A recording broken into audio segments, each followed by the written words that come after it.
Hello students. आज हम पढ़ेंगे मैग्नेटिक इंटेंसिटी या मैग्नेटिक फील्ड स्ट्रेंथ। तो व्हाट इज मैग्नेटिक इंटेंसिटी और मैग्नेटिक फील्ड स्ट्रेंथ। देखिए, बहुत आसान है, बहुत नॉर्मल तरीके से आप समझ सकते हो। मान लीजिए आपके पास एक आयरन का ब्लॉक है, आयरन का या निकल का, कोई भी ऐसा मटेरियल जिसका आप मैग्नेट बना सकते हो। मान लीजिए आपके पास ऐसा कोई ब्लॉक है और आपने उसको एक एक्सटर्नल मैग्नेटिक फील्ड के अंदर रख दिया। वो एक्सटर्नल मैग्नेटिक फील्ड H है। आपने H मैग्नेटिक फील्ड में उसको रख दिया और अब क्या हुआ, अब ये जो ऑब्जेक्ट है इसके अंदर कुछ टाइम बाद आप देखोगे तो ये खुद अपने आप में एक मैग्नेट बन जाएगा और इसके अंदर अपना मैग्नेटिक फील्ड भी प्रोड्यूस हो जाएगा। मतलब ये हुआ कि अगर आप किसी भी आयरन के पीस को या आयरन जैसे किसी पीस को, मटेरियल को एक मैग्नेटिक फील्ड के अंदर रखते हो तो वो अपने आप में एक मैग्नेट बन जाता है, बट उसकी पोलैरिटी अपोजिट रहेगी। फॉर एग्जांपल आपने ऐसे रखा कि इधर नॉर्थ पोल है और इधर साउथ पोल है, एक्सटर्नल मैग्नेटिक फील्ड H का। तो जो नया ऑब्जेक्ट रखा हुआ है इसके अंदर जो नया मैग्नेटिक फील्ड अपना बनेगा B, उसमें पोलैरिटी अपोजिट होगी, इधर साउथ बनेगी इधर नॉर्थ बनेगी। तो किसी भी अगर ऑब्जेक्ट को आप, जैसे आप एक लोहे को, एक आपके पास मान लीजिए कॉइन है या आपके पास एक नेल है और आप उस नेल को रख देते हैं किसी मैग्नेट से चिपका के या मैग्नेट के पास में, तो कुछ टाइम बाद आप देखते हो कि उसके अंदर भी मैग्नेटिज्म आ जाता है, वो भी मैग्नेट की तरह बिहेव करने लगता है। तो इस तरह यहाँ पर बिल्कुल सिंपल सी बात है कि मान लीजिए ये आयरन ब्लॉक है और इस आयरन ब्लॉक को आपने क्या किया, मैग्नेटिक फील्ड के अंदर रख दिया, तो ये टुकड़ा भी खुद अपने आप में एक मैग्नेट बन गया। तो एक्सटर्नल मैग्नेटिक फील्ड है H और इंटरनल मैग्नेटिक फील्ड जो प्रोड्यूस हुआ वो B है। So we can say that magnetic intensity क्या होती है इसको बताना है हमें, तो इसके बारे में थोड़ा लिख देते हैं हम। when a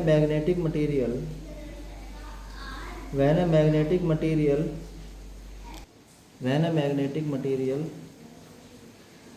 is kept in an external magnetic field, है ना, H, then magnetism is produced. तो मैग्नेटिज्म क्या हो जाता है, प्रोड्यूस्ड हो जाता है किसमें, इन दी मटेरियल, उस मटेरियल के अंदर ही मैग्नेटिज्म प्रोड्यूस हो जाता है।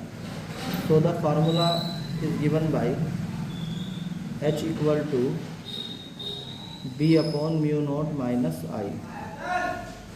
इसमें सीधे फार्मूला दिया गया है, आपको इसके अंदर कोई डेरिवेशन बोल दो भाई नहीं दिया गया है। So you can write H क्या है, external magnetic field, B is the internal या produced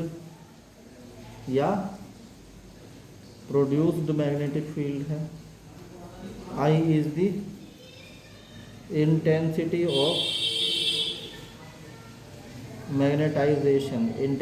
of magnetization, that is M upon V। ठीक है, तो ये आ गया आपका मैग्नेटिक इंटेंसिटी या मैग्नेटिक फील्ड इंटेंसिटी। अब इसके अंदर कुछ कॉन्क्लूजन्स हैं, पहले इसको नोट कर लीजिए अच्छी तरीके से, फिर इसके हम क्या करेंगे, कॉन्क्लूजन करेंगे। इम्पोर्टेंट कॉन्क्लूजन जो पेपर में आपके काम आते हैं, इम्पोर्टेंट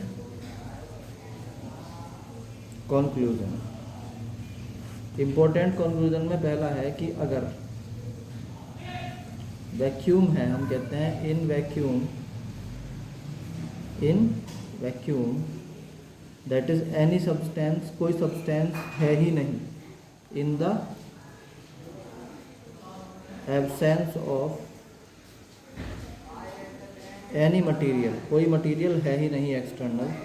सो इस कंडीशन में I जो है क्या हो जाएगा, यानी इंटेंसिटी ऑफ मैग्नेटाइजेशन I जो है वो क्या हो जाएगा, 0 हो जाएगा। तो इस फॉर्मूले में H बराबर B upon mu not minus I में हम I को 0 पुट कर देंगे तो H बराबर हो जाएगा बी अपॉन म्यू नॉट। एक फार्मूला तो ये आ गया, ठीक है। दूसरा फार्मूला है इफ़ वी टेक एच बराबर B upon mu not minus I, तो हम इस पूरी इक्वेशन में कोई इक्वेशन नंबर 1 मान लेते हैं और हम कहते हैं मल्टीप्लाई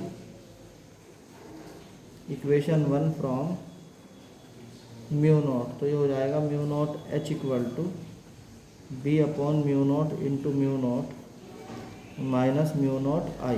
म्यू नॉट से म्यू नॉट कैंसिल हो गया, so mu naught H equal to B minus mu naught I, और b equal to we can write mu naught H plus mu naught I, और we can say that mu naught into H plus आई। बहुत important results हैं, इनको note कर लीजिए। तो ये था आपका magnetic intensity. Now we go to the next topic. Thank you.